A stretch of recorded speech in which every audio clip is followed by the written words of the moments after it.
الحمد لله وكفى وسلام على عباده الذين اصطفى أما بعد أعوذ بالله من الشيطان الرجيم بسم الله الرحمن الرحيم إن الدين عند الله الإسلام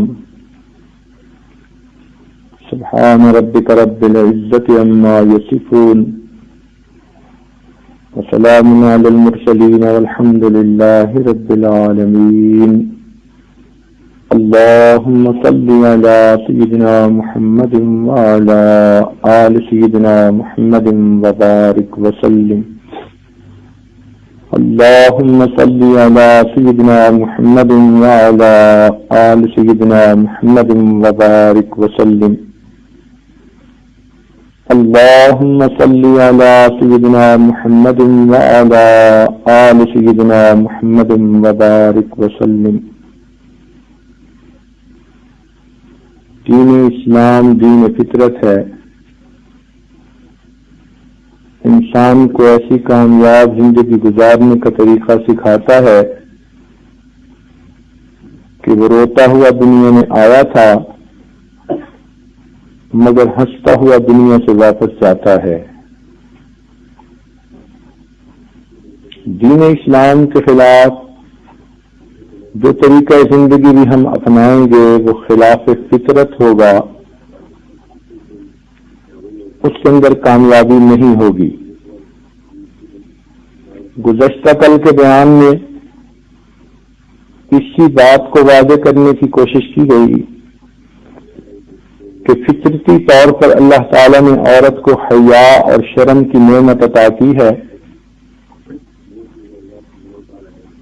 اس کا عورت سے نکل جانا، دور ہو جانا خلاف فطرت بات ہے. دین اسلام حیا کو ایمان کا جز کہتا ہے. کفر کا ماحول حیا اور شرم کو بیماری کہتے ہیں. اس لیے دونوں سوسائٹیز کے اندر بنیادی فرق ہے.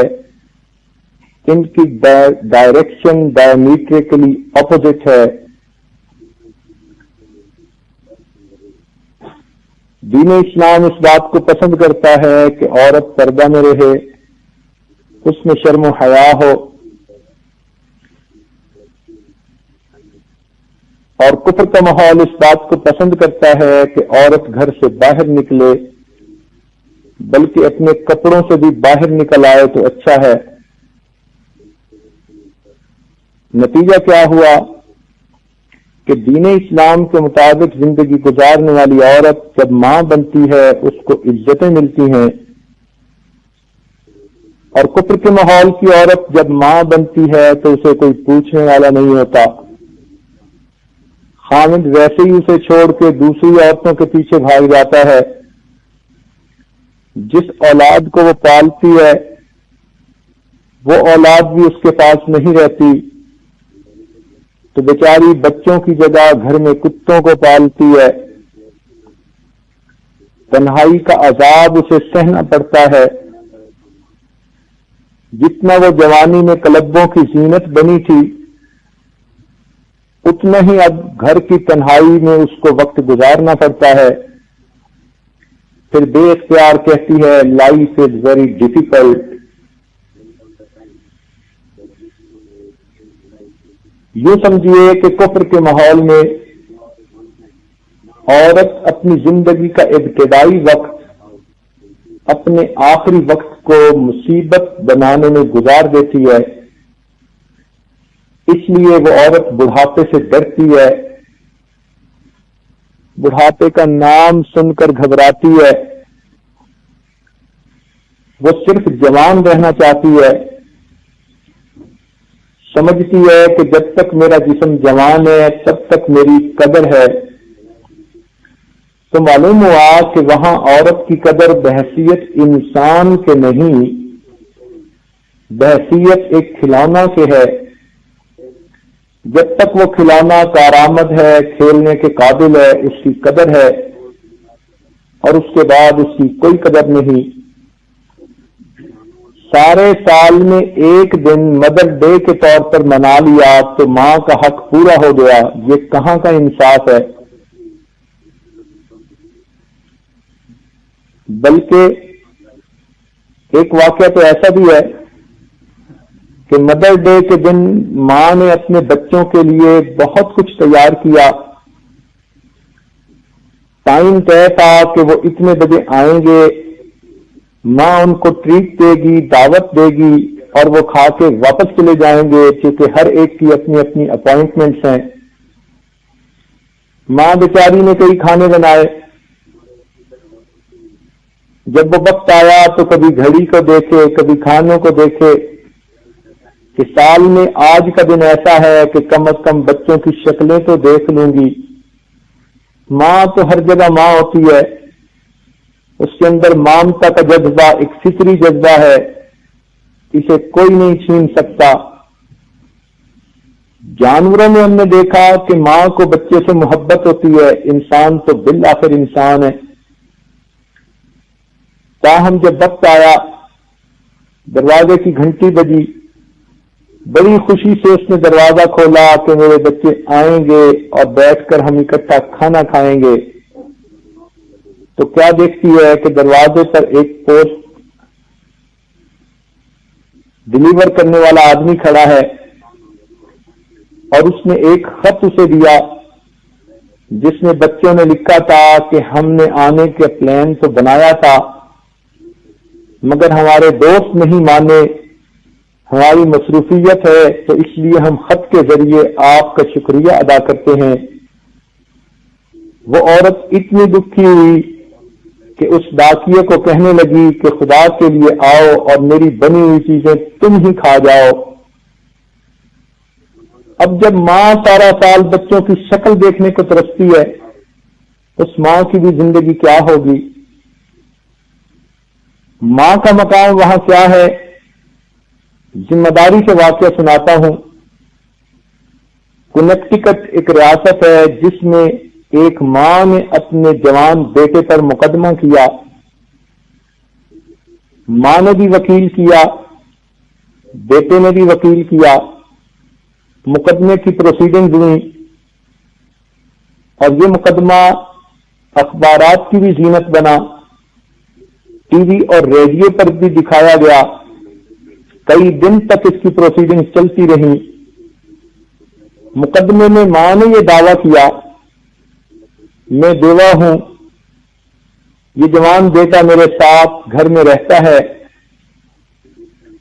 مقدمہ یہ ہے کہ اس نے اپنے گھر میں ایک کتا پالا ہوا ہے.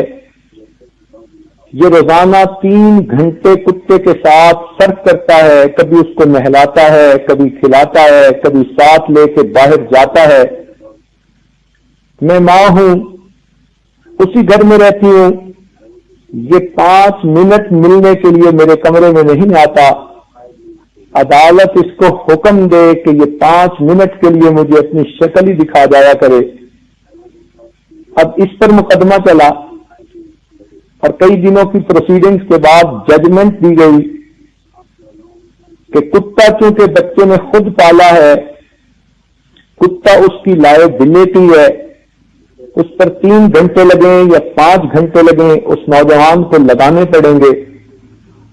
رہ گئی ماں، تو چونکہ بچے کی عمر 18 سال سے اوپر ہو چکی، اس لیے اب بچے کے اوپر وہ لائبلٹی نہیں ہے. اگر اس کو کوئی پرابلم ہے تو وہ حکومت سے رابطہ کرے، حکومت اسے اولڈ ایج ہاؤس میں لے جائے گی اور اس کی ہر ضرورت کا انتظام کرے گی. ایک معاشرہ ہے جہاں ماں کا یہ مقام ہے، اور ایک معاشرہ ہے جو کہتا ہے کہ الجنت تحت اقدام امہاتکم، جنت تمہارے لیے ماں کے قدموں کے نیچے ہے.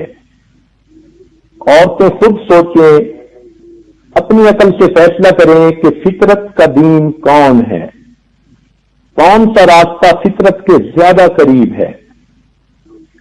چونکہ کفر کے ماحول میں فطرت سے ہٹ کے زندگی گزارنی ہوتی ہے، اس لیے اول تو جوانی میں عورت ایسی گولیاں ہی کھاتی رہتی ہے کہ جس سے اولاد ہو ہی نہیں. اوائڈ کرتی ہے اولاد ہونے کو، سمجھتی ہے کہ اگر کوئی بچہ ہو گیا تو پھر میری طرف تو آنکھ اٹھا کے کوئی دیکھے گا ہی نہیں، میری زندگی کی حسرتیں تو پوری نہیں ہوں گی۔ اول تو یہ خلاف فطرت کام اسے کرنے پڑتے ہیں، اس کی وجہ سے پتہ نہیں کتنی بیماریوں کا وہ شکار ہوتی ہے، اور اگر اس سے بچ بھی جاتی ہے تو پھر بڑی عمر میں اس کا پوچھنے والا کوئی نہیں ہوتا، نہ خامد پاس ہے نہ بچے پاس ہیں۔ آپ سوچ سکتی ہیں کہ عورت کی راتیں کیسے کٹتی ہوں گی، اتنے بڑے گھر کی تنہائی اسے کاٹتی ہوگی، تو اتنا برا بڑھاپا ہے عورت کا وہاں پر کہ انسان جیتے جاگتے قبر میں چلا جاتا ہے۔ مسلمان عورت کو مر کے قبر میں جاتی ہے، کفر کے ماحول کی عورت بوڑھی ہوتے ہی قبر میں چلی جاتی ہے، اور وہاں عورت کا بڑھاپا 60 سال کی عمر میں نہیں بلکہ 30 سال کے بعد شروع ہو جاتا ہے۔ ایک کامن سی بات ہے کہ اس کفر کے ماحول میں 30 سال کے بعد لڑکی کو اپنے لیے کوئی خاوند نہیں ملتا، 2 قدم چلنے کے ساتھی تو روز اس کو ملتے ہیں، زندگی کا ساتھی اسے کوئی نہیں ملتا۔ اب بتائیے کہ 30 سال سے لے کر مرنے تک جو عورت اپنے گھر کی قبر میں رہے گی تو اس کا کیا حشر ہوگا۔ اس لیے وہ اپنا وقت گزارنے کے لیے ایکسٹینڈڈ آور دفتر میں کام کرتی ہے، ادھر ادھر پارٹ ٹائم کام کرتی ہے تاکہ اس کا وقت گزر جائے، بیچاری کا وقت ہی نہیں گزرتا۔ تو یہ خلاف فطرت زندگی گزارنے کی مصیبت ہے جس کی وجہ سے وہاں عورت کو ان پریشانیوں میں سے گزرنا پڑتا ہے۔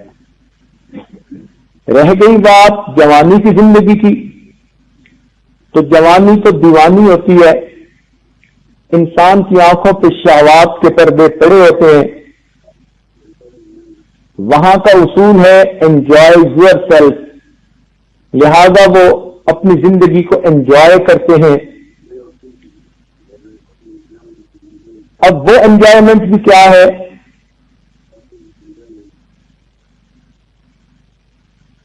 کہ عورت کے لیے ہر بندہ فائدے اٹھانے کی نیت سے اس کے قریب ہوتا ہے، اس کے دکھ درد کا ساتھی کوئی نہیں بنتا، اس کی زندگی کی ضرورتوں کا ذمہ دار کوئی نہیں بنتا۔ حیرانی کی بات ہے کہ ایک جوڑا کہ حالات زندگی اس عاجز کے سامنے بتائے گئے، 22 سال دونوں کو اکٹھا رہتے ہو گئے تھے، اور 22 سال کے بعد اس میاں بیوی کے درمیان محبت کا یہ عالم تھا کہ بیوی نے سگریٹ پینی ہوتی تو اپنے خاوند سے ادھار مانگتی تھی، اور خاوند نے سگریٹ پینی ہوتی تو بیوی سے ادھار مانگتا تھا۔ عورت اپنا کماتی اپنا پکاتی، مرد اپنے کھانے کا خود انتظام کرتا، فقط جسمانی ضرورت کے لیے دونوں اکٹھا رہتے تھے۔ اب آپ سوچئے 22 سال جو اکٹھے گزار چکے، اتنی بے حسی، اتنی بے وفائی، اتنی مادہ پرستی کہ اب بیوی اپنے خاوند سے سگریٹ بھی لے کر نہیں پی سکتی، اس کو بورو کرنی پڑتی ہے، پھر اسے واپس کرنی پڑے گی۔ دور کے ڈھول سہانے ہماری مسلمان بچیاں یہاں رہ کر وہاں کی مادی ترقی کو دیکھتی ہیں، سنتی ہیں، تو ان کے دلوں کے اندر خواہش بڑھتی ہے کہ ہم بھی اس ڈیولپڈ کنٹری میں جا کر رہیں، لیکن وہاں کے اندر کا حال کیا ہے یہ وہی لوگ جانتے ہیں جو وہاں آتے جاتے ہیں، جن کی زندگی کے سالوں وہاں گزر چکے ہیں۔ کہتے ہیں کہ جو جوتا پہنتا ہے اسی کو پتہ چلتا ہے کہ یہ کہاں سے چبھتا ہے، تو جو اس ماحول میں جا کر رہے اسی کو پتہ ہے وہاں کی خباستوں کا۔ یہی نہیں کہ عورت کا یہ سلسلہ، مرد کا بڑھاپا بھی وہاں پر بہت ہی پریشان کن ہوتا ہے۔ بیٹے اور باپ کا تعلق اس وقت ختم ہو جاتا ہے جب بیٹا 18 سال کی عمر کا ہوتا ہے۔ اب بیٹا خود مختار ہے، اس کے بعد باپ کی اپنی زندگی، بیٹے کی اپنی زندگی۔ اتنا تعلق کہ ایک والد کو ہارٹ اٹیک ہوا اور اس کا بیٹا اپنے دوستوں کے ساتھ کھڑا باتیں کر رہا تھا، تو دوستوں نے پوچھا کہ سنیں تمہارے ڈیڈ کو ہارٹ اٹیک ہوا ہے؟ کہنے لگا ہاں 2 دفعہ پہلے بھی ہوا تھا لیکن وہ ہاسپٹل سے بچ کے آ گیا، اب 3 مرتبہ پھر ہارٹ اٹیک ہوا ہے، I hope he will be able to make up this time.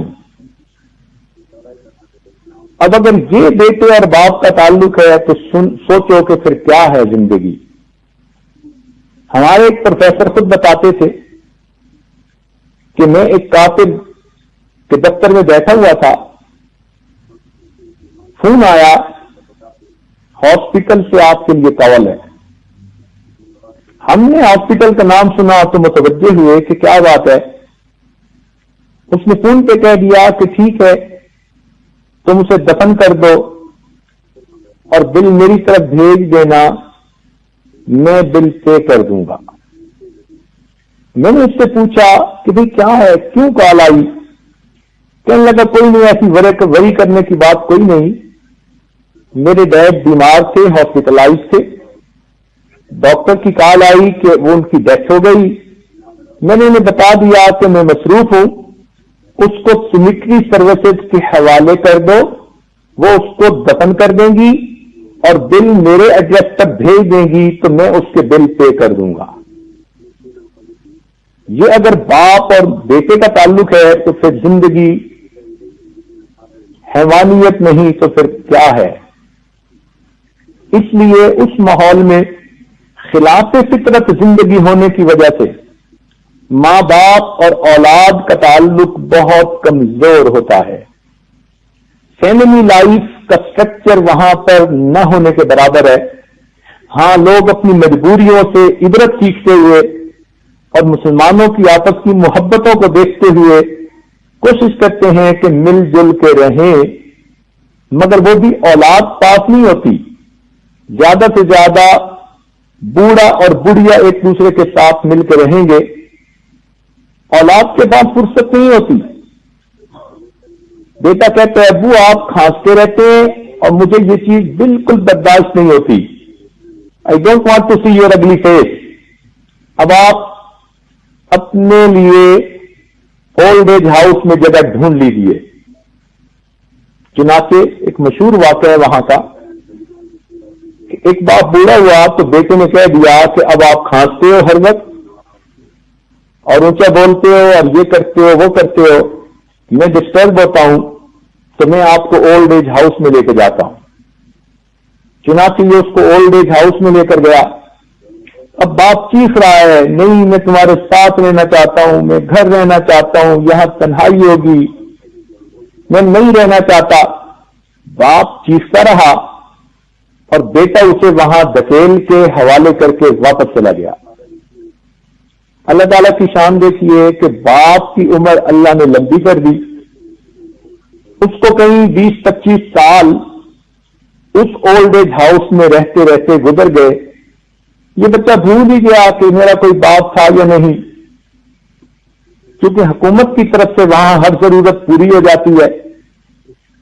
بوڑھا بھی نا امید ہو گیا تھا، رابطہ ختم ہو گیا۔ 25-30 سال کے بعد یہ بوڑھا ایک دفعہ اپنے کمرے سے باہر نکلا تو کیا دیکھتا ہے کہ ایک بوڑھے کو اس کا بیٹا دھکیل رہا ہے کہ نہیں تم یہیں رہو، اور وہ چیخ رہا ہے، چلا رہا ہے نہیں میں تمہارے پاس رہنا چاہتا ہوں، مجھے یہاں مت چھوڑ کے جاؤ۔ بوڑھا نے بہت شور مچایا، نوجوان اسے دل آ کر چھوڑ کے چلا گیا۔ تو اس بوڑھے نے اس کو اپنی طرف بلایا اور کہا کہ کیوں روتے ہو، کیا بات ہے؟ یہاں بوڑھوں کے لیے ہی تو رہنے کی جگہ بنی ہوئی ہے، اور ہم آپس میں دوستی کر لیتے ہیں. جب دونوں کا آپس میں تعارف ہوا تو پہلا بوڑھا باپ تھا اور دوسرا بوڑھا اس کا وہ بیٹا تھا. اب اگر یہ زندگی ہے تو اس زندگی سے تو اللہ توبہ. ہمارے جوان بچے بچیوں کو چاہیے کہ وہ عقل کے ناخن لے اور دین اسلام کی قدر کریں.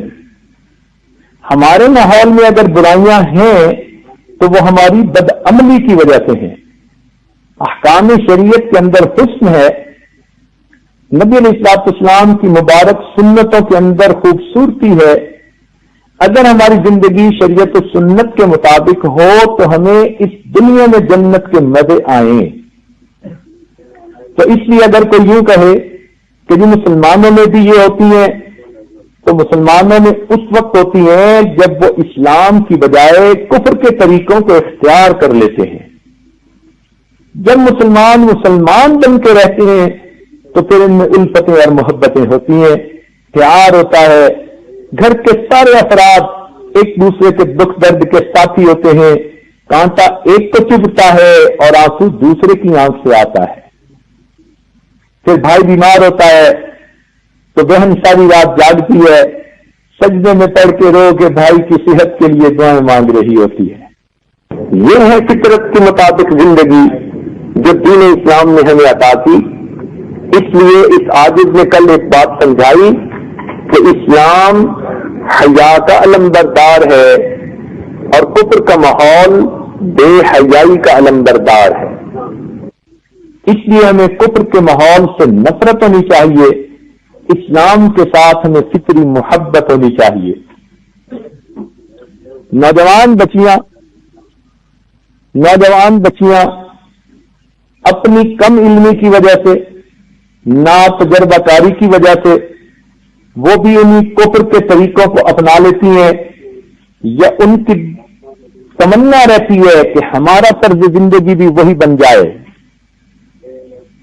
چنانچہ ریڈیو ٹی وی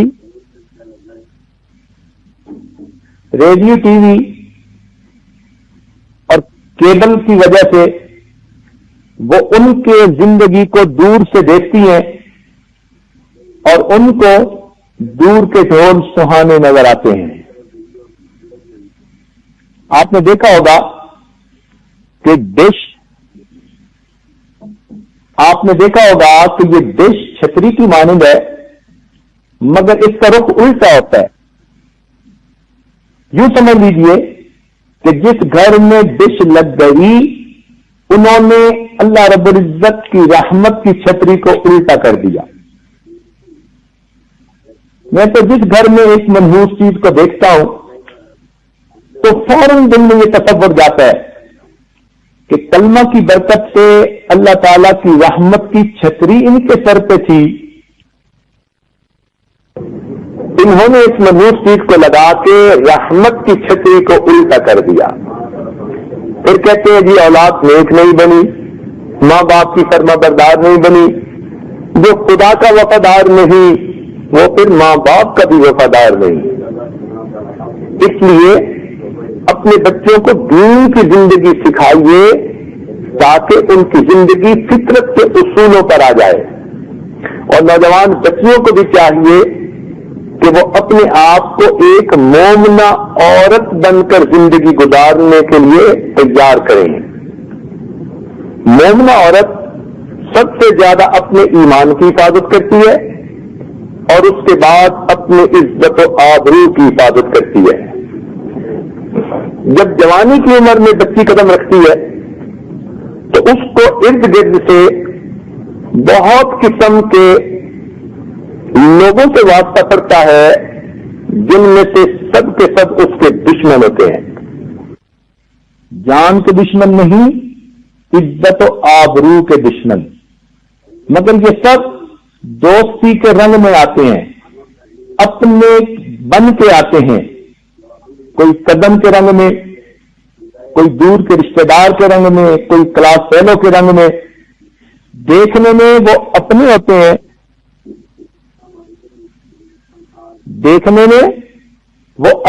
ہیں، لیکن حقیقت میں وہ سپنے ہوتے ہیں. اردو میں سانپ کہتے ہیں بڑے سانپ کو، اور سانپ کے بچے کو سپنا کہتے ہیں. گو اس خواب کو بھی سپنا کہہ دیتے ہیں، لیکن یہ عاجز جو لفظ استعمال کر رہا ہے وہ سانپ کے بچے کو سپنا کہتے ہیں. تو نوجوان بچیاں اس بات کی احتیاط کریں کہ جن کو یہ اپنا سمجھتی ہیں حقیقت میں وہ سپنے ہوتے ہیں، جن کو یہ بھائی سمجھتی ہیں حقیقت میں وہ قصائی ہوتے ہیں. ان کی عزت و ناموس کے لیے وہ خطرے کی گھنٹی ہوتے ہیں. اس لیے شریعت کی حدود کے اندر رہتے ہوئے تعلق رہے، اور جو کوئی پرسنل ریلیشن شپ بنانے کی کوشش کرے تو یہ لڑکی اس کو اسی وقت ٹکا کے جواب دے دے تاکہ دوسری مرتبہ اس کو کوئی بات کرنے کا موقع ہی نہ ملے. دل میں مخلوق کی محبت کا ہونا انسان کی بدبختی کی دلیل ہوتی ہے.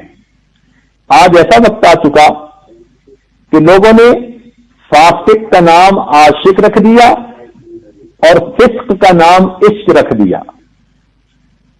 گناہ کا تعلق ہوتا ہے اور کہتے ہیں جی ہمیں ایک دوسرے کے ساتھ عشق ہے. یہ عشق نہیں، یہ فسق ہے. کسی خاکی کے مت کر خاک اپنی زندگانی کو، کسی خاکی پہ مت کر خاک اپنی زندگانی کو، جوانی کر فدا اس پر دیا جس نے جوانی کو. دیکھیں، مکھی کے پر ہوتے ہیں مگر مکھی کو پروانہ نہیں کہتے، اس لیے کہ وہ گندگی کی طلبگار ہوتی ہے. تو جس کے دل میں مخلوق کی محبت، وہ انسان نہیں، مقام انسانیت سے گر چکا. اہل دل اس کو دل نہیں کہتے جو تڑپتا نہ ہو خدا کے لیے. انسان وہی ہے جس کا دل اللہ کی محبت میں تڑپے. اور یہ جو دنیا کے تعلقات ہیں یہ تو جسموں کا ملاپ ہوتا ہے. اس لیے ان باتوں سے بہت زیادہ پرہیز کرنے کی ضرورت ہے. جوان عمر بچیاں جس طرح گھر کے کاموں میں اپنے ماں باپ کو ہاں کہتی ہیں، اسی طرح ان کو ایک لفظ نہ بھی سیکھنے کی ضرورت ہے. جب بھی ان کے ساتھ کوئی زیادہ تعلق بنانے کی کوشش کرے تو وہ کھلے لفظوں میں نہ کہنے کی عادت ڈالیں. یہ بہادری ہے، یہ ان کا جہاد ہے، یہ اپنی عزت و ناموس کی حفاظت ہے.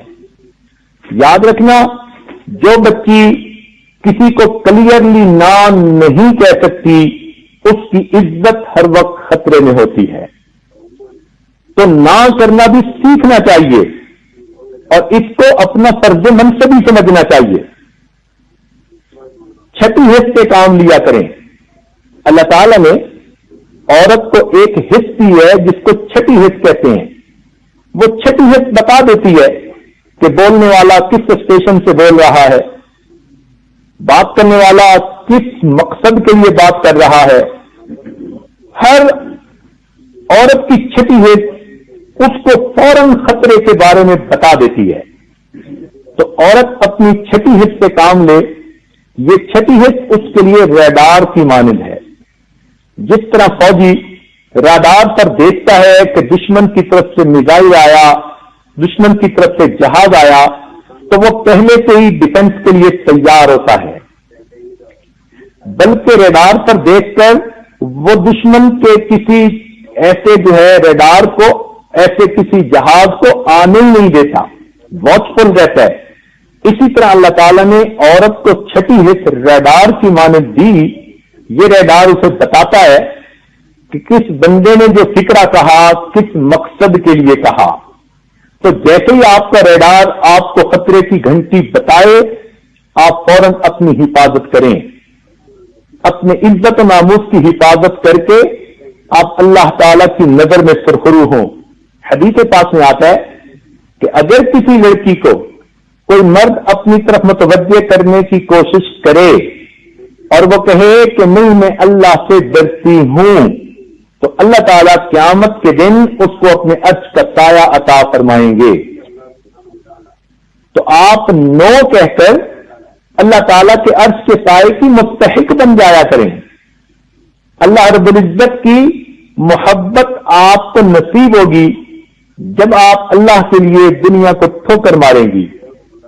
رہ گئی بات کہ نکاح ہونا ہے تو اس نکاح کے وقت ماں باپ بھی ہیں، بات چلے گی، ماں باپ کے ذریعے سے آگے بڑھے گی، آپ کی بھی رائے پوچھی جائے گی، اس وقت جو مل جل کر فیصلہ ہوگا اس مشورے کے اندر برکت ہوگی۔ بچی کو خود اس بات کی ضرورت نہیں ہوتی کہ وہ اس چکر میں پڑے کہ جی مجھے کل کو فیصلہ کرنا ہے اس لیے میں کیسے نہ کروں۔ یاد رکھیں 100 میں سے 99 بندے جو قریب ہوتے ہیں وہ سب کے سب اپنے وقتی کام کے لیے ہوتے ہیں۔ عورت ایک بات ذہن میں اچھی طرح بٹھا لے کہ عورت کے معاملے میں مرد اپارچونسٹ ہوتے ہیں، موقع پرست ہوتے ہیں۔ جس مرد کو کسی عورت نے برائی کا تنہائی کا موقع دے دیا وہ مرد اس موقع کو ضرور اویل کرے گا، چاہے وہ جوان ہے اور چاہے وہ 60 سال کا بوڑھا ہے۔ بوڑھے اور جوان کا عورت کے معاملے میں کوئی فرق نہیں۔ چرا سے جوان لڑکی گزر رہی ہوتی ہے، جوان بیٹا بھی اس کو شہوت کی نظر سے دیکھتا ہے، این اسی وقت اس کا سفید بالوں والا باپ بھی اس بچی کو شہوت کی نظر سے دیکھتا ہے۔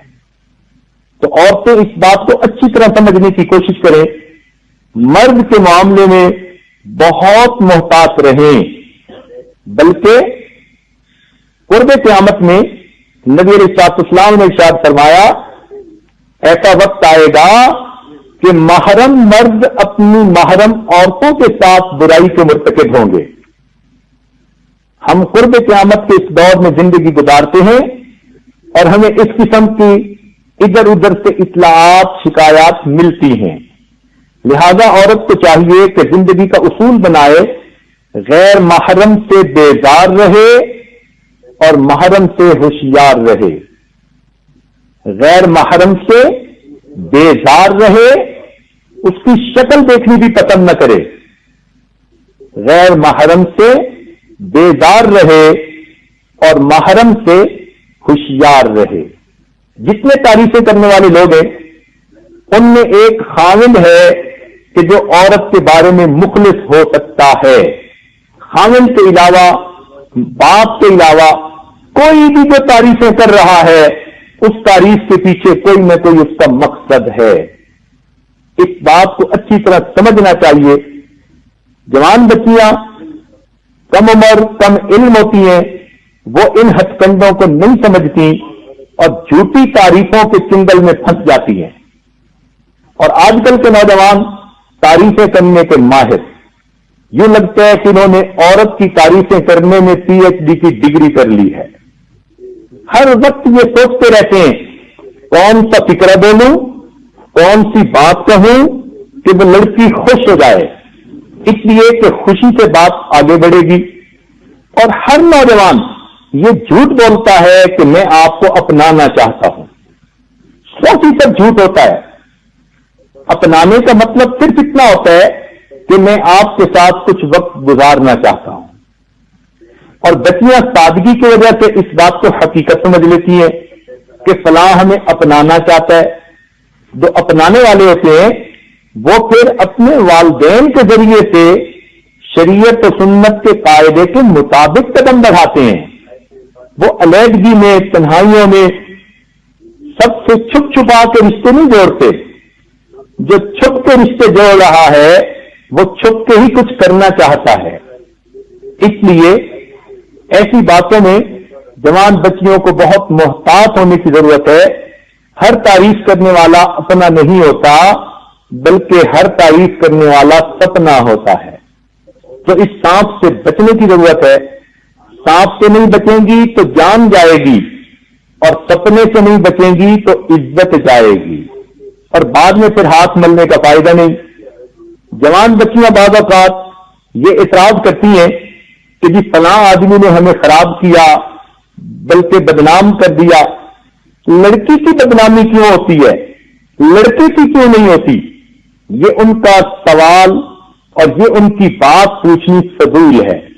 ذرا ایک مثال سن لیجئے کہ اگر ایک آدمی کے پاس گوشت ہے, بوٹیاں بنی ہوئی ہیں, اور وہ اس کو ٹرے میں ڈال کے سر کے اوپر رکھ کے گلی میں سے گزرتا ہے, اور کوئی کوا اس میں سے بوٹی اٹھا کے لے جاتا ہے, تو آپ کوے کو برا کہیں گی یا اس بندے کو برا کہیں گی؟ ہر سمجھدار بندہ اس آدمی کو برا کہے گا کہ تم نے تو گوشت کی حفاظت ہی نہیں کی, اس لیے کہ کوے نے تو بوٹی لینی ہے, اس کی تو فطرت ہے, اس کا تو کام ہے. تو کوئی بندہ کوے اور پرندے کو برا نہیں کہتا, ہر بندہ اسی کو برا کہے گا کہ جس نے گوشت کو چھپا کے نہیں رکھا. تو اگر 2 کلو گوشت کو کوئی نہ چھپائے اسی کو برا کہتے ہیں, تو جو بچی اپنے 60-70 کلو کے گوشت کو نہ چھپائے پھر کس کو برا کہیں گے؟ اسی کو برا کہیں گے کہ تم نے خود کیوں پردے کا خیال نہ کیا. عزت تمہاری تھی, اس لیے اب بدنامی بھی تمہارے اوپر آئی. ایک اور مثال سن لیجئے. ایک آدمی کے ہاتھ میں فرض کرو $10,000 ہے, اور وہ ان کو ہاتھ میں پکڑ کے جا رہا ہے. غیر لوگوں کے اندر سے ایک سب انجان قسم کے, ناواقف قسم کے لوگ ہیں. اب اگر اس کے ہاتھ میں یہ پیسے واضح دیکھ کر کوئی بندہ اس سے پیسے چھین لیتا ہے, تو چھیننے والے کو آپ برا کہیں گی یا اس بندے کو کہ جس نے ہاتھ میں لے کر ان کو دکھائے؟ ہر بندہ اسی کو برا کہے گا کہ تمہارے پاس دولت تھی, تمہیں اس کو جیب میں رکھنا چاہیے تھا, چھپا کے رکھنا چاہیے تھا. آج کل تو لوگ جیب بھی کتر لیتے ہیں, اور تم نے تو ہاتھ میں کھول کے پیسے دکھا دیے. یہ شکر کرو کہ ان نے تم سے دولت چھینی, تمہاری جان کو ہمیں کچھ نہیں کیا. اسی طرح جو بچی پردے کا خیال نہیں کرے گی اور نامحرم مردوں کے سامنے آئے جائے گی, اب اس کو کہیں گے کہ تم نے خود اپنی عزت کا خیال نہیں کیا, اس لیے کہ غیر مرد کی تو نظر ایک ہی طرح کی پڑتی ہے, اس میں تو ایک ہی مقصد جو ہے حاصل کرنا ہوتا ہے. اچھا یوں بتائیے, ایک مثال اور ابھی ذہن میں آئی کہ اگر کوئی کسی بجلی کی تار کو ہاتھ لگا دے اور اسے جھٹکا لگے اور وہ شکوہ کرے کہ جی دیکھو بجلی کتنی بری ہے, ہر بندہ کہے گا بجلی بری نہیں, اس کی تو فطرت ہے, یہ برے تم ہو کہ تم نے اس کو انگلی لگائی کیوں, قریب آئی کیوں. اسی طرح جو بچی یہ کہے کہ فلاں مرد نے مجھے برگلا لیا, مجھے باتوں میں اپنے لگا لیا اور مجھے اس نے بدنام کر دیا, تو اس پہ اعتراض مت کرو, اس لیے کہ اس سے تو توقع یہی رکھو. عزت کی حفاظت عورت نے اپنی خود کرنی ہوتی ہے. اسی لیے جن بچیوں کے دامن پہ دھبے لگ جاتے ہیں ان کی ساری زندگی برباد ہو جاتی ہے. یاد رکھنا, عورت کی ہر غلطی معاف ہو جاتی ہے, لیکن اس کے کردار کی غلطی کو مرد معاف نہیں کرتا. مرد کی عجیب فطرت ہے, خود اسی گناہ کا مرتکب ہوتا رہے گا, خود اسی گناہ کے اندر دن رات لگا رہے گا, لیکن جہاں بیوی کا معاملہ آیا تو بیوی سے وہ پار پائی چاہتا ہے. کتنی بے انصافی کی بات ہے, مگر مرد کی فطرت ہے. لہذا عورت سے غلطی ہوئی اور مرد نے اسے اپنے سے جدا کر دیا. کتنے گھر اس کی وجہ سے اجڑتے ہیں, کتنی بچیاں اس کی وجہ سے برباد ہوتی ہیں, ساری زندگی برباد رہتی ہیں, نہ ادھر کے رہے نہ ادھر کے رہے, نہ خدا ہی ملا نہ وصال صنم. اور یہ بھی ذہن میں رکھیے کہ جو مرد ان کو اپنے قریب کرتے ہیں ان کو بھی اگر ان کے ساتھ جسمانی تعلق کا موقع مل گیا, اب وہ اس سے شادی کرنے پہ کبھی آمادہ نہیں ہوں گے. چنانچہ اس عاجز کے سامنے ایک کیس آیا کہ جس میں ایک لڑکے نے اپنی رشتہ دار لڑکی کو بہت غلط طریقے سے استعمال کیا.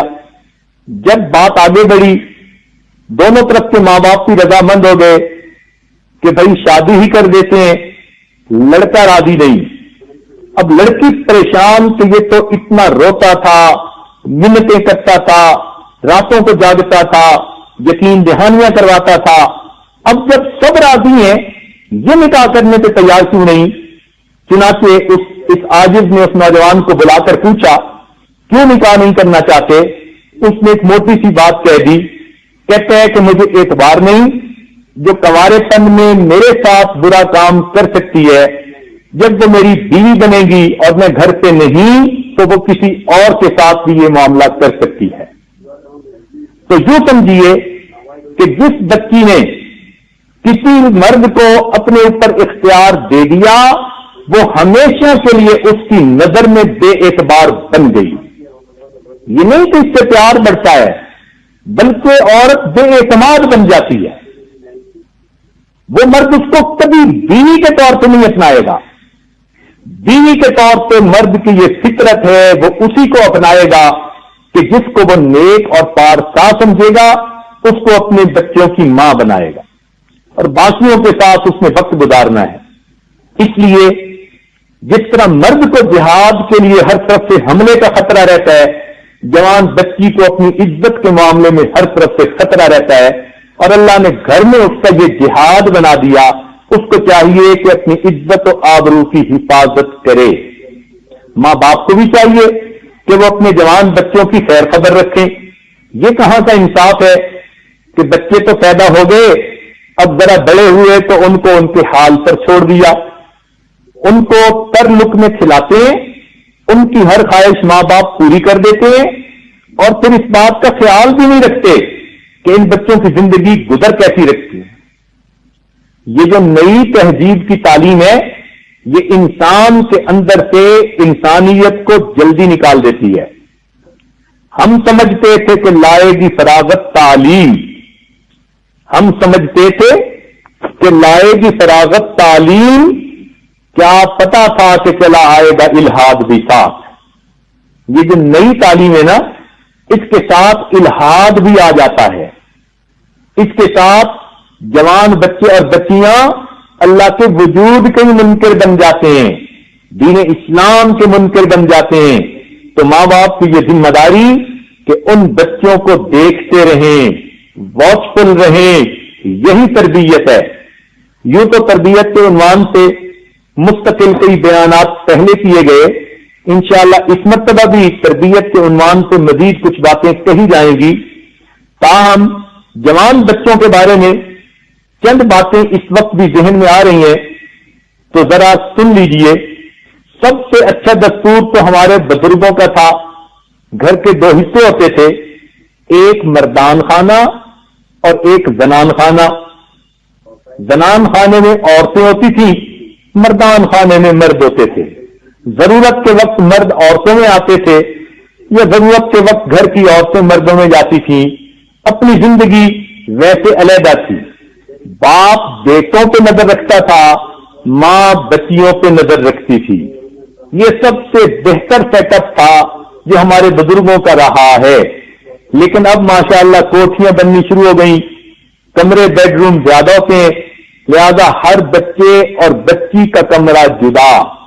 یہ سمجھ لیں کہ یہی بیماری کی ابتدا، یہی گناہوں کی ابتدا، کہ بچے کی اٹھتی جوانی اور اس کو ایک کمرہ دے دیا جاتا ہے جہاں وہ کمرے کو بند کر کے کچھ وقت اپنی مرضی سے گزارتا ہے۔ اچھا اگر کمرے زیادہ بھی ہیں تو ایک دستور سمجھ لیں کہ بچے جن کمروں میں رہیں ان کے اندر کے لاک نہیں ہونے چاہیے۔ لاک صرف اس کمرے میں ہو جس میں میاں بیوی رہتے ہوں، باقی کسی کمرے میں لاک کی کوئی ضرورت نہیں۔ بس اتنی سی بات ہے کہ بھائی نے بہن کے کمرے میں جانا ہے تو کھٹکھٹائے اور دروازے کی اجازت ملنے سے کھولے، مگر ماں کو اجازت کی بھی ضرورت نہیں۔ اگر بیٹے کے کمرے میں جانا ہے، ماں نے جانا ہے تو دروازہ کھٹکھٹائے، اور اگر باپ نے جانا ہے تو اجازت کی کوئی ضرورت نہیں۔ تو یہ گھر کا اگر اصول بن جائے کہ بچوں کے علیحدہ علیحدہ بیڈ روم میں، مگر ان کے اندر کے تالے لاک ختم کر دیے جائیں، اور یہ دستور گھر کا ہو کہ بیٹے کے کمرے میں باپ جب چاہے بغیر اجازت جا سکتا ہے، بیٹی کے کمرے میں ماں جب چاہے بغیر اجازت جا سکتی ہے، آپ یوں سمجھیں کہ آپ نے بچوں کی آدھی تربیت کر لی. اس لیے کہ بہت ساری ایسی باتیں کہ جو بچے تنہائیوں میں بیٹھ کے کرتے ہیں وہ پھر ڈر کی وجہ سے نہیں کر سکیں گے، اور یہ ماں باپ کا حق ہے کہ ماں باپ ان پر نظر رکھیں. بچے یہ نہیں کہہ سکتے کہ ہمیں پرائیویسی نہیں مل رہی. تمہاری پرائیویسی کی زندگی شادی کے بعد شروع ہوگی. شادی سے پہلے ماں سے بیٹی کی کوئی پرائیویسی نہیں اور باپ سے بیٹے کی کوئی پرائیویسی نہیں. تو شریعت نے یہ حق دیا ہے ماں باپ کو. اس لیے آپ اس اصول کو گھر میں ذرا آزما دیکھیے. جب بچے نے کمرے کا دروازہ لگا لیا اور اب اس کے پاس 10 گھنٹے رات کے ہیں، اب وہ 10 گھنٹے چاہے تو انٹرنیٹ پہ پورنوگرافی کی فلمیں دیکھے، چاہے تو سیل فون کے اوپر کسی سے باتیں کرے. آپ حیران ہوں گی کہ ایک بچی جو نیکوکار تھی، بہت اچھی تھی، مگر کسی کزن نے اس کو نیکی کے راستے سے ہٹا دیا. اس نے بالآخر سیل فون کے ذریعے اس سے نکاح بھی کر لیا اور ماں باپ کو اس کا پتہ ہی نہیں. 3 سال کے بعد پتہ چلا کہ ہماری بیٹی تو کسی سے نکاح کر چکی ہے. جب ایسی مثالیں ہوں معاشرے میں تو پھر بہت احتیاط کی ضرورت ہے. بیٹی کو ہرگز اجازت نہ دیں کہ وہ کمرہ بند کر کے اپنے 10 گھنٹے گزارے. تو بچوں کے کمروں کو لاک نہیں ہونے چاہیے. نمبر 1، باپ کو اجازت ہو جب چاہے بیٹے کے کمرے میں بلا اجازت اچانک جائے. ماں کو اجازت ہو جب چاہے بیٹی کے کمرے میں بغیر اجازت اچانک جائے. اگر آپ نے یہ روٹین گھر کے اندر ڈیولپ کر لی تو اب سمجھ لیجئے کہ آپ کے بچوں کو 50% گناہ کے موقع ختم ہو گئے. رہ گئی باقی بات، تو اس کا ایک اصول اور سن لیجئے کہ بچوں کے سونے اور جاگنے کا ٹائم آپ فکس کر دیں. بچوں کے سونے اور جاگنے کا ٹائم آپ فکس کر دیں، چاہے 6 گھنٹے چاہے 7 گھنٹے. فجر میں اٹھنا سب کے لیے لازمی ہے اور عشاء کے بعد اتنے بجے سونا سب کے لیے لازمی ہے. اگر وہ کہیں ہم نے پڑھنا ہے، ان کو کہو کہ دن کی روشنی میں پڑھو اور رات کی تاریکی میں آرام کرو. پڑھنے کے نام پر بچے سب برائیوں کا وقت نکال لیتے ہیں. ماں باپ سو جاتے ہیں کہ جی بچی پڑھ رہی ہے اور بچہ پڑھ رہا ہے، اور ان کو کیا پتا ہوتا ہے کہ بچہ اس وقت کس کام میں لگا ہوا ہوتا ہے. گھنٹوں بچے آج 6 گھنٹے متواتر چیٹنگ میں گزارتے ہیں. اس لیے پڑھائی میں بھی فیل ہوتے ہیں، نہ دنیا کے رہے نہ دین کے رہے. صبح کو فجر میں اٹھنا مشکل، ماں کہتی ہے نماز پڑھو تو نماز پڑھنا مشکل. تو ایک اصول بنا لیجئے گھر میں کہ بچوں کے لیے سونے کا ٹائم متعین ہو. اچھا، اگر پڑھنے والے بچے ہیں اور 1-2 گھنٹے پڑھنے ہیں تو ماں جاگے. کبھی ماں کی طبیعت ٹھیک نہیں تو باپ جاگے. جب تک بچے جاگ رہے ہیں ماں باپ میں سے کسی ایک کو جاگنا ہے، اور جو ٹائم طے ہے اس پر بچے کو لازمی سونا ہے. ماں اپنے بیٹی کی کمرے کی لائٹ آف کرے اور اس کو بستر پہ سلا کے پھر نکل آئے اور پھر سوئے، اور پھر اٹھ کے دیکھے بھی صحیح کہ کیا وہ سوئی ہی ہوئی ہے یا کہیں کھوئی ہوئی ہے. اگر آپ نے بچوں کے سونے کا وقت متعین کر دیا اور جاگنے کا وقت متعین کر دیا تو آپ نے مزید 25% برائی کو روک لیا. یہ 2 باتیں چھوٹی سی ہیں مگر بہت بڑے بڑے کبائر سے بچوں کو بچا لیتی ہیں. بچے معصوم ہوتے ہیں شروع میں، ان کو جس طرح سے ماں باپ تربیت دیں گے وہ ویسے ڈھل جائیں گے. تو ان کو گناہ کے موقع سے بچائیں. شروع میں ہو سکتا ہے وہ تنگی محسوس کریں، لیکن کل کو جب ان کی جوانیاں بے داغ ہوں گی اور پاک جوانیاں ہوں گی تو کل کو وہ ماں باپ کے بے دام غلام بن کے زندگی گزاریں گے. تو ایک تو بچوں کو کمرے میں لاک لگانے کی اجازت نہ ہو، دوسرا ان کے سونے جاگنے کا ٹائم پورا ہو. اور اگر آپ کسی کو دیکھیں کہ فجر جاگنے میں سستی ہو رہی ہے تو اس کو خطرے کی گھنٹی سمجھیں. اس بچے کو رات کو نیند کا موقع کیوں نہیں ملا؟ اب پیار سے اس سے ذرا وجہ پوچھیے، گیس کیجئے. بیٹا ہے تو باپ اس کام کو کرے اور بیٹی ہے تو ماں اس کام کو کرے. فجر میں بچوں کا جاگنا ایک بہترین علامت ہے کہ بچوں کی رات کیسی گزری ہے. اور آج تو پڑھائی کے نام پہ بچے ساری رات جاگتے ہیں، الٹے کام کرتے ہیں اور صبح فجر میں نہیں اٹھتے. امی میں اسکول کا کام کرتا رہا، سونے کا موقع نہیں ملا. اور امی صاحبہ بڑے پیار سے بچے کی بات مان جاتی ہیں. تو یہ بات ذہن میں رکھیے کہ ایک تو ان کا سلیپنگ ٹائم متعین ہو، دوسرا ان کے کمرے کے اندر لاک نہ ہو، اور تیسرا ان کے سامان کو آپ چیک کرتی رہیں کہ کسی کے پاس موبائل تو نہیں. یہ آپ کا حق ہے، آپ جانچ پڑتال بغیر اطلاع کے کر سکتی ہیں.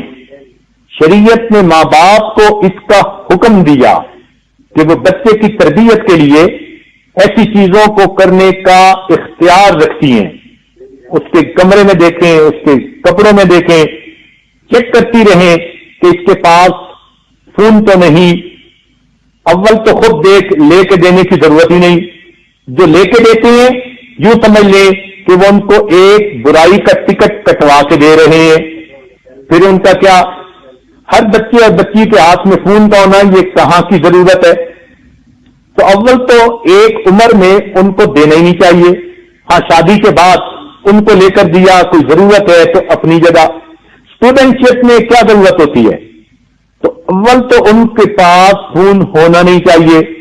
ہو بھی صحیح تو پھر اس بات پہ نظر رکھیں کہ اس فون کے ایس ایم ایس میسج کیسے ہوتے ہیں. بچہ نہانے گیا اس کا فون چیک کریں، بچہ گھر کے کام میں گیا فون چیک کریں، بیٹی کچن میں بیٹھی کھانا کھا رہی ہے اس کا فون چیک کریں. ویسے تو وہ فون کو اس طرح چھپا کے رکھتے ہیں جس طرح اپنے گناہوں کو چھپاتے ہیں. ان کو پتا ہوتا ہے کہ ہمارے فون کے اندر سب کچھ کچا کچا موجود ہے. لیکن جب آپ کی تو رکھیں گی اس لیے کہ آپ نے شیطان کے راستے کو بند کرنا ہے تو آپ کو اس پر اجر ملے گا. یہ تجسس نہیں کہلائے گا بلکہ یہ تربیت کہلائے گی. تو آپ بیٹی کا فون لیں اور ذرا اس کے ایس ایم ایس میسج کو ریڈ کرنا سیکھیں. یہ کہاں کا انصاف ہے کہ فون تو لے کے دے دیتے ہیں اور ماں کو پتہ ہی نہیں کہ فون پہ ہوتا کیا ہے. تربیت بھی سیکھنی پڑتی ہے.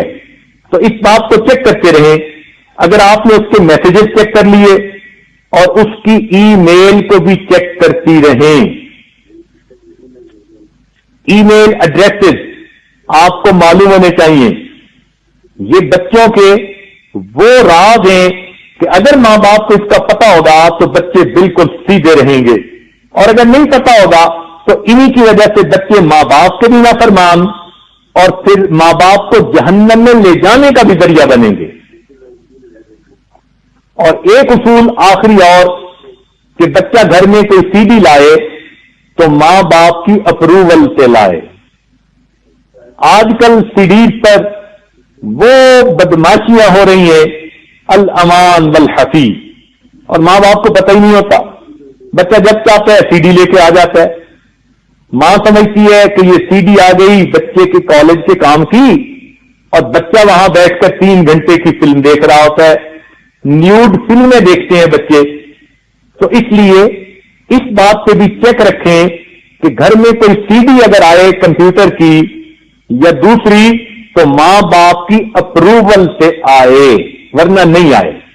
اگر ان چند باتوں پہ آپ نظر رکھیں تو یوں سمجھیں کہ 90% گناہوں کے مواقع ختم ہو گئے. اب باقی 10% کو آپ اپنی ججمنٹ جو ہے وہ پہچانے. بچے کے اٹھنے بیٹھنے، آنے جانے، اس کے سونے جاگنے سے اس کا پتہ چل جاتا ہے. اور اس کا اصول یہ ہے کہ جب بچہ نیکی میں سستی کرنے لگے تو سمجھ لیں کہ کہیں نہ کہیں بیماری موجود ہے. مصلی سے محبت نہیں، مسجد میں نہیں آتا، جماعت میں نہیں آتا. جب آپ عبادت کو اپنے بچے کے لیے بوجھل محسوس کریں. پھر سنیں اور دل کے کانوں سے سنیں. جب آپ یہ محسوس کریں کہ بچے کے لیے عبادت کرنی بوجھل بن گئی ہے، سمجھ لیں کہ کہیں نہ کہیں دال میں کالا ہے. اس لیے کہ جس کے دل کے اندر صفائی ہوگی، نیکی کرنا اس کے لیے آسان ہوگا. ایسی بچی نیکی میں کوئی رکاوٹ محسوس نہیں کرے گی، ایسا بچہ نیکی میں کوئی رکاوٹ محسوس نہیں کرے گا. تو جب آپ نے ان باتوں پر عمل کر لیا تو گویا آپ نے اپنے پیارے بچوں کو جہنم سے جانے والے راستوں سے ہٹا لیا. کچھ لوگ ہوتے ہیں نا جو جہنم کے راستوں سے لے جانا چاہتے ہیں، ماں باپ ان کو جہنم کے راستوں سے بچانا چاہتے ہیں.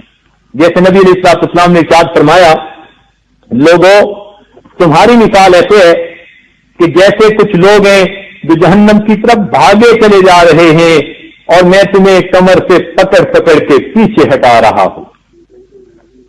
تو یوں سمجھیے کہ باہر کے لوگ ہمارے بچوں کو جہنم کی طرف کھینچ رہے ہیں، اس لیے کہ وہ شیطان کے ایجنٹ ہیں، نمائندے ہیں. اور ہم ماں باپ، ہم رحمان کے نمائندے ہیں. ہم نے ان بچوں کو جہنم سے ہٹا کے نیکی کی طرف لے جانا ہے، جنت کا گھر دکھانا ہے. اچھا دیکھیے جوان بچیاں، ذرا یہ بات توجہ سے سنیں کہ اگر آپ ایک چوراہے پر بیٹھی ہیں اور دونوں طرف سے ٹریفک آ رہی ہے، مگر ایک راستہ جاتا ہے قید خانے کو، پریزن کو، جیل کو، اور دوسرا راستہ جاتا ہے آپ کے گھر کو. اب آپ کے پاس جب بھی کوئی گاڑی آ کے رکتی ہے تو لکھا ہوتا ہے کہ جیل جا رہا ہوں، آپ کو فری رائڈ دینا چاہتا ہوں، بیٹھ جائیے. تو کیا آپ اس پر بیٹھیں گی؟ نو کہیں گی، دیکھیں گی بھی نہیں اس کی طرف. جب بھی کوئی گاڑی رکے گی اور لکھا ہوگا کہ جیل جانے والی گاڑی اور لکھا ہوگا کہ فری سواری اویلیبل ہے، تو آپ فری رائڈ کبھی نہیں لیں گی. آپ کہیں گی مجھے جیل نہیں جانا. اسی طرح جب بھی کوئی مرد کسی کی تعریف کرتا ہے اور اس کو گناہ کی طرف اشارے کرتا ہے تو وہ یوں کہہ رہا ہوتا ہے کہ میں جہنم کی طرف جا رہا ہوں، آپ کو فری رائڈ دینا چاہتا ہوں، فری رائڈ لے لیجئے. تو کیا آپ لینا پسند کریں گی؟ کبھی نہیں. اس لیے محتاط رہیے، اپنی عزت و آبرو کی حفاظت کیجئے. جس نے جوانی میں اپنی عزت کی حفاظت کر لی، یہ انسان قیامت کے دن کبھی رسوا نہیں کیا جائے گا. در جوانی توبہ کردن شیوے پیغمبری، در جوانی توبہ کردن شیوے پیغمبری، وقت پیری گرگ ظالم میں شود پرہیزگار. جوانی میں نیکی کرنا، توبہ کرنا، یہ پیغمبروں کا شیوا ہے، اور بوڑھا ہو کر تو بھیڑیا بھی بڑا پرہیزگار بن جاتا ہے. اس لیے کہ اب بکری ہاتھ میں نہیں آتی. تو جوانی کے اندر اپنی عزت و ناموس کی حفاظت کرنا اور بے داغ جوانی لے کر جانا، اس کے لیے دعائیں اللہ سے مانگا کریں. روز 2 رکعت نفل پڑھ کے دعا مانگیں، اے مالک آج کے دن میری عزت سلامت رہی اور تو نے میرے لیے آج کا دن عافیت والا دن بنا دیا. اے اللہ مجھے امتحانوں سے بچانا، اے اللہ مجھے شیطان سے بھی بچانا، اور جو انسان کی شکل میں شیطان پھرتے ہیں اے اللہ مجھے ان سے بھی بچا لینا. تو جب یہ بچی 2 رکعت نفل پڑھ کے روز ایمان کی حفاظت کی دعا مانگے اور 2 رکعت نفل پڑھ کے اپنی عزت و آبرو کی حفاظت کی دعا مانگے، اللہ تعالیٰ اس بچی کے ایمان اور عزت و آبرو دونوں کی حفاظت فرمائیں گے. ایمان اور عزت و آبرو، ان دو کے علاوہ زندگی کی کوئی بھی پریشانی ہے اس کا کوئی نہ کوئی حل موجود ہے. یاد رکھنا، اس کی اہمیت اس لیے زیادہ بتائی جا رہی ہے کہ ایمان سے اگر کوئی محروم ہو گیا اس کا کوئی حل نہیں. اگر عزت و آبرو کوئی کھو بیٹھا اس کا کوئی حل نہیں. ان دو کے علاوہ زندگی کی کوئی بھی چیز ہے، ہر چیز کا نعم البدل ہو سکتا ہے، مگر ایمان اور عزت و آبرو کا بدل کوئی نہیں ہو سکتا۔ لِكُلِّ شَيْءٍ إِذَا فَارَقْتَهُ عِوَضٌ وَلَيْسَ لِلَّهِ إِن فَارَقْتَ مِنْ عِوَضٍ۔ اے دوست، دنیا میں جس چیز سے تو دور ہوا تیرے لیے کوئی نہ کوئی اس کا بدل موجود ہے، لیکن تو اللہ تعالی سے دور ہو گیا تو تیرے لیے اللہ کا بدل کوئی موجود نہیں۔ اس لیے اس کی حفاظت کیجیے، اور اس کی حفاظت کا طریقہ یہ کہ ہم دین اسلام سے محبت رکھیں اور کفر اور کافری سے نفرت رکھیں۔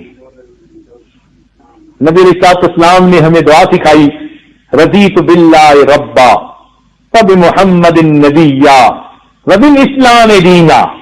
کتنی پیاری دعا ہے، دل میں ٹھنڈک ڈال دینے والی۔ صبح شام اس کو پڑھا کریں، اللہ تعالیٰ ایمان کی حفاظت فرما دیتے ہیں۔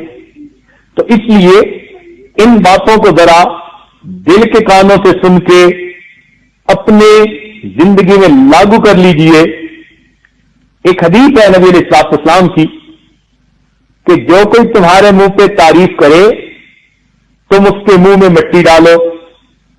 بچیوں کو اس کا شاید پتہ ہی نہیں ہوتا، اور آج کے دور میں بچیوں کو اس کی زیادہ ضرورت پیش آتی ہے، اس لیے کہ جو بھی مرد گناہ کے لیے ان کے قریب ہوتا ہے وہ تعریف کے راستے سے قریب ہوتا ہے۔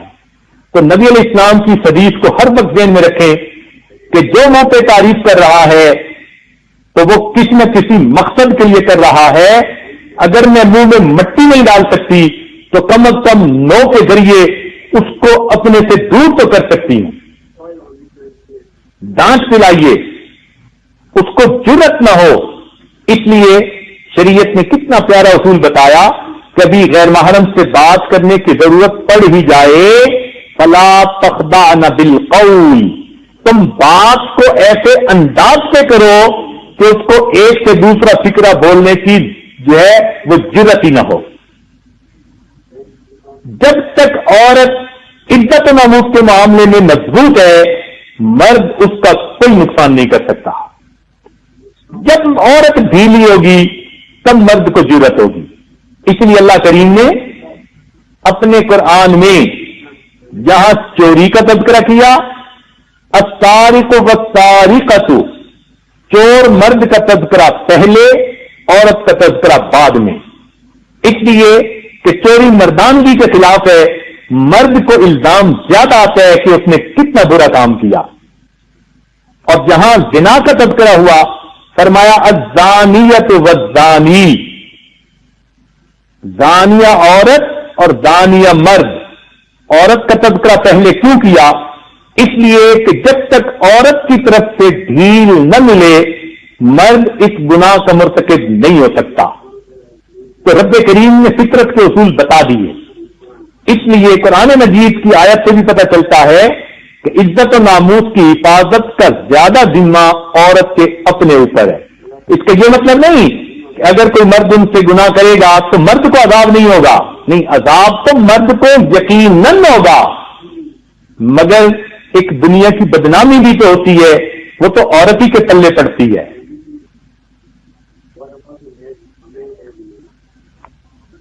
تو عورت کا جہاد اپنے ایمان کی حفاظت، اپنے عزت و ناموس کی حفاظت۔ اور آج کل یہ جتنا نیا میڈیا ہے یہ عورت کو ایمان سے اور عزت و آبرو سے ہٹانے کے لیے پورا زور لگا رہا ہے۔ اس لیے اس سے بچنے کی کوشش کیجیے اور اپنے رب سے مدد مانگیے۔ رب کریم ہم پر اپنی رحمت فرمائے اور ہمیں اللہ تعالی اپنی عزت و آبرو کی حفاظت کی توفیق عطا فرمائے۔ ہم نے اسٹوڈنٹ شپ میں ایک فقرہ پڑھا تھا، if wealth is lost, nothing is lost. If health is lost, something is lost. And if character is lost, then everything is lost. جس کا کردار ختم ہو جاتا ہے پھر اس کے پاس کچھ بھی نہیں ہوتا۔ اس لیے کہتے ہیں کہ 4 چیزیں بے وقت بن جاتی ہیں، یہ دانا کا قول ہے۔ 4 چیزیں بے وقت بن جاتی ہیں۔ جب سر سے کوئی بال اتر جائے تو بے وقت ہوتا ہے، اس کی کوئی قیمت نہیں ہوتی۔ سر سے اترے ہوئے بال کی کوئی قیمت نہیں ہوتی۔ اسی طرح آسمان سے گرے ہوئے ستارے کی کوئی قیمت نہیں ہوتی۔ اور اسی طرح آنکھ سے آنسو جب ٹپک کے زمین پہ گر پڑتا ہے تو زمین پہ گرنے کے بعد اس کی کوئی قیمت نہیں ہوتی۔ اور اسی طرح جس عورت کی عزت کی چادر پہ داغ لگ گیا، اب مرد کی نظر میں اس عورت کی کوئی عزت نہیں ہوتی۔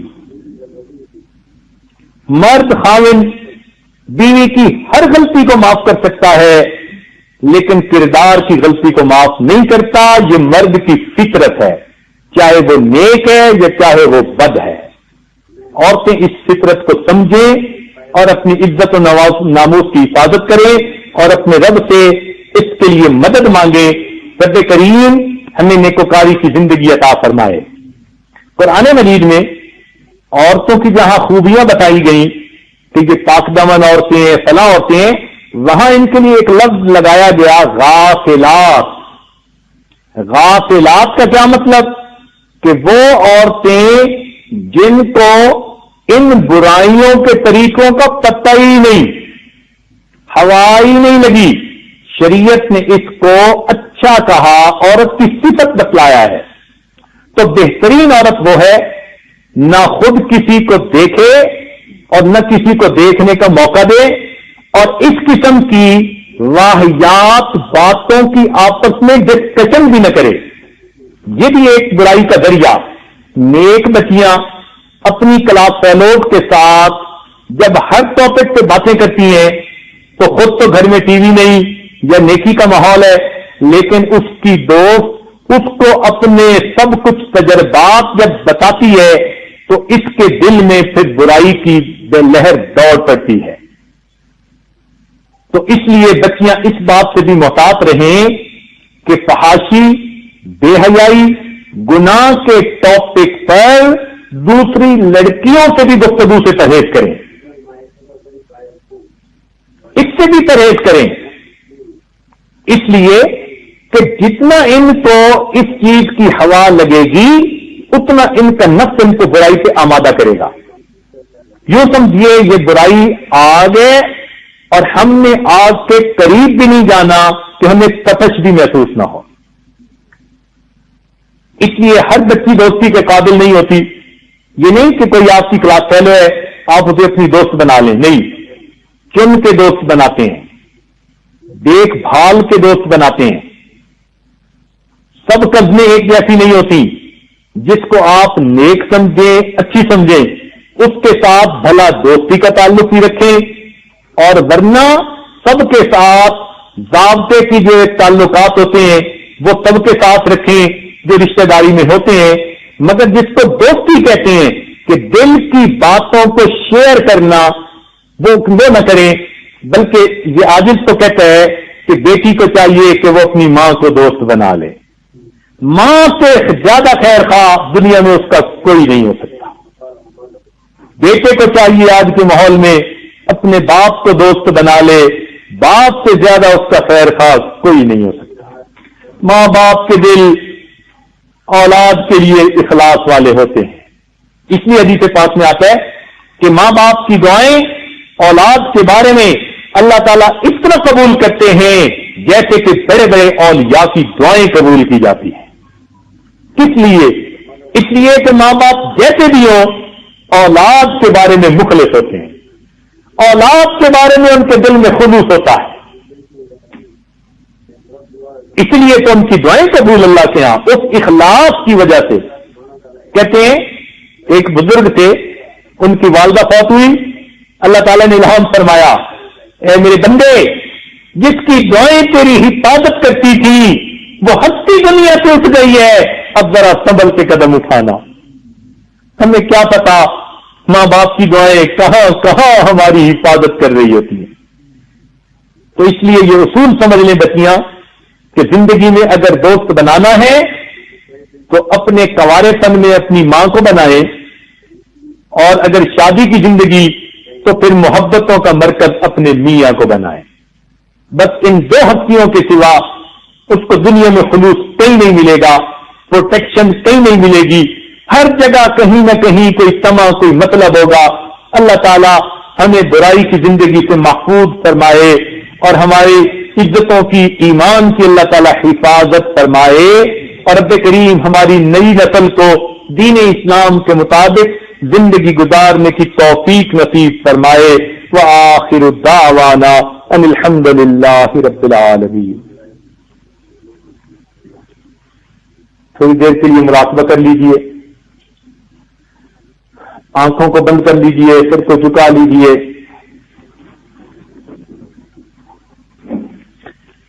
انسان جب اپنے اندر جھانکتا ہے اسے اپنی اصل تصویر نظر آتی ہے. اپنے من کے دریچے کو کھولیے، اپنی اصل تصویر کو دیکھیے. اپنی زندگی کے پچھلے سب گناہوں سے سچی توبہ کر لیجئے. آئندہ نیکوکاری کی زندگی گزارنے کا دل میں عہد کیجئے. نبی علیہ الصلوۃ والسلام نے فرمایا کل بنی آدم خطاؤون، تمام بنی آدم خطا کار ہیں. وخیر الخطاؤون التوابین، مگر اچھا خطا کار وہ ہے جو توبہ کرنے والا ہو. تو آج کی اس محفل میں ہم اپنے گناہوں سے سچی توبہ کر لیں اور اپنے رب سے گناہوں کی معافی مانگیں. آئندہ نیکوکاری پرہیزگاری کی زندگی گزارنے کا دل میں عہد کریں. Wash all the filth away and clean my dead heart.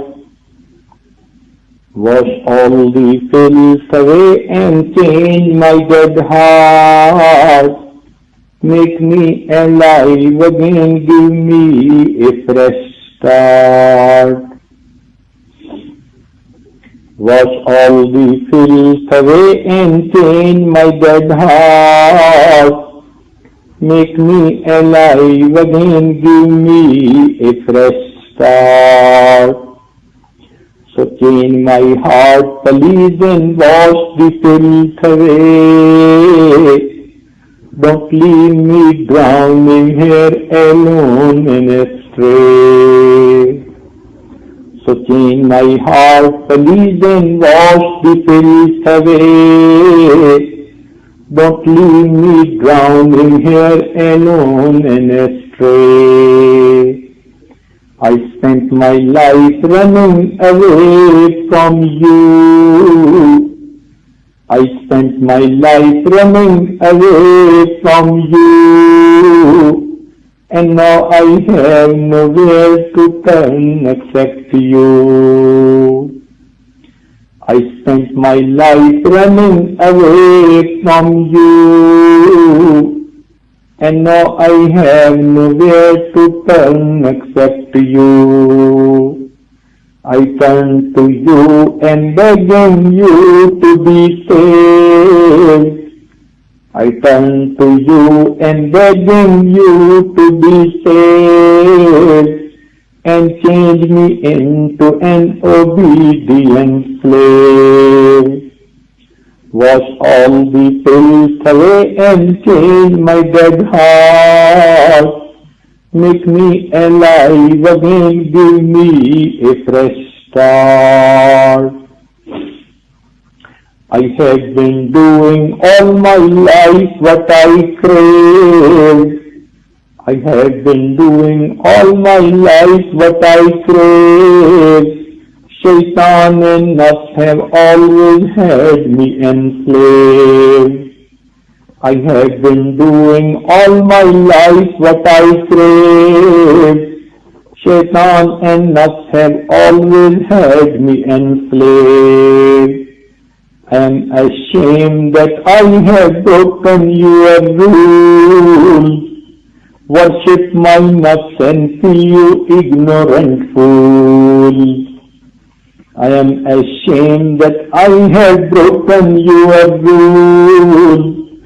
Worship my innocence, you ignorant fool.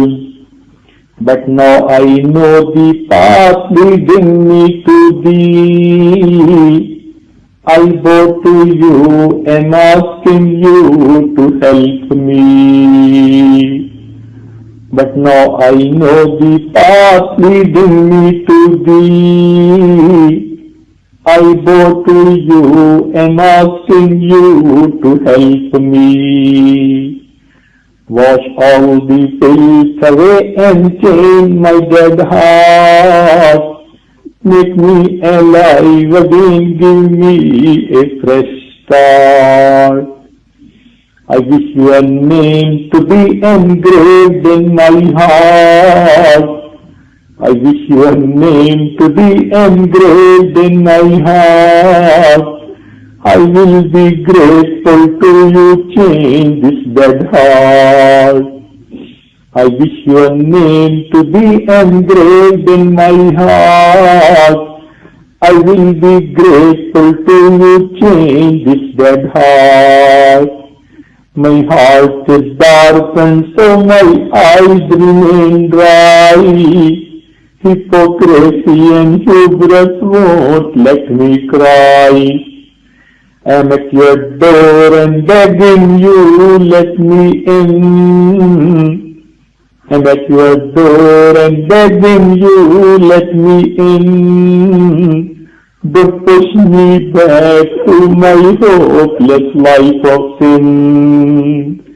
I'm at your door and begging you, let me in. I'm at your door and begging you, let me in. Don't push me back to my hopeless life of sin. I'm at your door and begging you, let me in. Don't push me back to my hopeless life of sin. So change my heart and forgive my sins this day.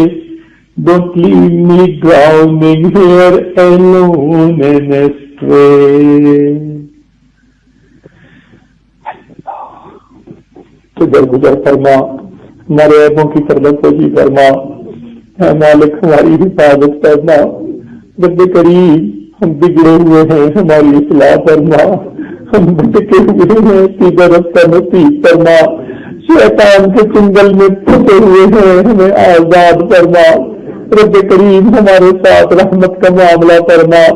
اے اللہ گناہوں کی دلدل میں گھسے پڑے ہیں، ہمیں اس دلدل سے باہر نکال۔ رب کریم کرم کا معاملہ فرما۔ اے اللہ ہم اپنے چاروں طرف دیکھتے ہیں، ہمیں گناہوں کے جواب کچھ نظر نہیں آتا۔ اللہ آپ کے سامنے جا کر کتنی شرمندگی ہوگی، رحمت فرما دیجیے، ہمارے گناہوں کو معاف فرما دیجیے۔ ہم نے بڑی غلطی کی، بڑی کوتاہیاں کی، اللہ آج نادم ہے، شرمندہ ہے، ہماری توبہ قبول فرما لیجیے۔ میرے مالک ہمارے ساتھ کرم کا معاملہ فرما دیجیے۔ اللہ ہم دوگلی زندگی کب تک گزارتے پھریں گے؟ یہ منافقت کب تک ہمارے اندر رہے گی؟ ایک چہرے پہ کئی چہرے کب تک سجاتے پھریں گے؟ رب کریم اب ہم تھک گئے ہیں، آپ کا در پکڑ کے بیٹھے ہیں۔ اللہ ہمیں سچی زندگی عطا کر دیجیے، نفس کی غلامی سے نجات عطا فرما دیجیے، شیطان کے ہتھکنڈوں سے بچا لیجیے، انسانی شکل میں جو شیطان ہے اللہ ان سے بھی بچا لیجیے۔ اللہ ہمارے گناہوں کو معاف فرما دیجیے۔ اے مالک آپ کے سوا ہمارا کوئی نہیں، میرے مالک ہم آپ کے نام میں دامن پھیلاتے ہیں، رحمت کا معاملہ فرما دیجیے۔ اللہ ہمیں معافی فرما دیجیے۔ رب کریم ہماری توبہ قبول کر لیجیے۔ اللہ آپ کی اس محفل میں کتنے جوان بچے اور بچیاں ہیں اپنے گناہوں سے سچی توبہ کر رہے ہیں۔ یہ مالک رمضان المبارک کا وقت ہے، روزے کی حالت میں ہے اور یہ جہنم سے بری کرنے کا اشارہ ہے۔ میرے مالک ہمیں بری فرما دیجیے، ہمارے گناہوں کو بچا لیجیے، اللہ گناہوں کو معاف فرما دیجیے اور ہمیں گناہوں سے بچا دیجیے، رحمت کا معاملہ فرما دیجیے۔ رب کریم بچہ پریشان ہوتا ہے، ماں باپ کی طرف دوڑتا ہے، بندے پریشان ہوتے ہیں، پروردگار کی طرف لوٹتے ہیں۔ اے بے قصوں کے دستگیر، اے ٹوٹے دلوں کو تسلی دینے والے، اے خالی جھولیوں کو بھر دینے والے، اللہ ہمارے ساتھ درگزر کا معاملہ کرنا۔ میرے مولا آپ کے دلوں کے بھید جانتے ہیں، آپ کے سامنے کوئی جھوٹ نہیں بول سکتا، ہماری حقیقت آپ کے سامنے کھلی کتاب کی مانند ہے۔ اے اللہ ہماری حالت پہ رحم فرمائیے، اے اللہ ہماری حالت واقعی قابل رحم ہے، اللہ رحم فرما دیجیے۔ ہم تو آپ کے در پہ آ کر بیٹھ گئے، مالک در کھول دیجیے، مالک در کھول دیجیے، رب کریم ہمیں اپنی رحمت کے گھر میں داخل ہونے دیجیے۔ اے اللہ ہم ڈرتے ہیں کہ کہیں آپ ناراض ہو کر دروازہ بند بھی نہ کر دیں، رب کریم کرم معاملہ فرما دینا۔ اے اللہ یہ دور دور سے اعتکاف میں آ کر بیٹھنے والے تیرے در کی شاگرد پکڑ کے بیٹھے ہوئے، میرے مالک ہم نیک بننا چاہتے ہیں، ہمیں پہچانے کے بالوں کو پکڑ کے نیک بنا دیجیے، اللہ ہمیں شیطان سے بچا دیجیے، اپنی محبت کی لذت عطا فرما دیجیے، رب کریم کرم کا معاملہ فرما دیجیے۔ اے اللہ ہماری ان دعاؤں کو اپنی رحمت سے قبول فرما لیجیے، جو مانگا وہ بھی عطا فرما، جو نہیں مانگ سکے مانگنا چاہیے تھا وہ بھی عطا فرما۔ اے اللہ ہمیں زمانے کے فتنوں سے محفوظ فرما، دجال کے فتنے سے محفوظ فرما، ایمان عزت آبرو کی حفاظت کی توفیق عطا فرما، رب کریم ہماری زندگی میں برکتیں عطا فرما، رب کریم ہماری ان دعاؤں کو اپنی رحمت سے قبول فرما۔ ہمیں جن دوستوں نے دعاؤں کے لیے کہا مشکلات میں خطوط لکھے، اللہ ان سب کو نیک دعاؤں میں حصہ نصیب فرما، اور جنہوں نے جن کے ہمارے پر حقوق آتے ہیں ان کو بھی ان دعاؤں میں شامل فرما۔ ہمارے والدین عزیز اقارب مشائخ جو دنیا کے فوت ہو چکے، اللہ ان سب کی مغفرت فرما، اور جن کی آپ نے مغفرت کر دی قرب کے اعلیٰ درجات عطا فرما۔ اے اللہ ہماری طرف سے ہمارے آقا اور محبوب سیدنا رسول اللہ صلی اللہ علیہ وسلم کو بہترین اجر اور بدلہ نصیب کرنا، اور ہمیں اس لیے کہ سنت پر عمل کی توفیق عطا فرما، رب کہیں قیامت کے دن ان کے حاضر کوثر پہ حاضری نصیب کرنا، اللہ ان کے جھنڈے کے نیچے حاضری نصیب کرنا، ان کے ہاتھوں حاضر کوثر کا جام عطا فرما، ان کی شفاعت نصیب فرما، اور اپنی رحمت سے ہمارے لیے اللہ جنت کے دروازوں کو وا فرما۔ اللہم انا نسألک الجنہ ونعوذ بک من النار، وصلی اللہ تعالی علی حبیبہ سیدنا محمد وآلہ واصحابہ اجمعین برحمتک یا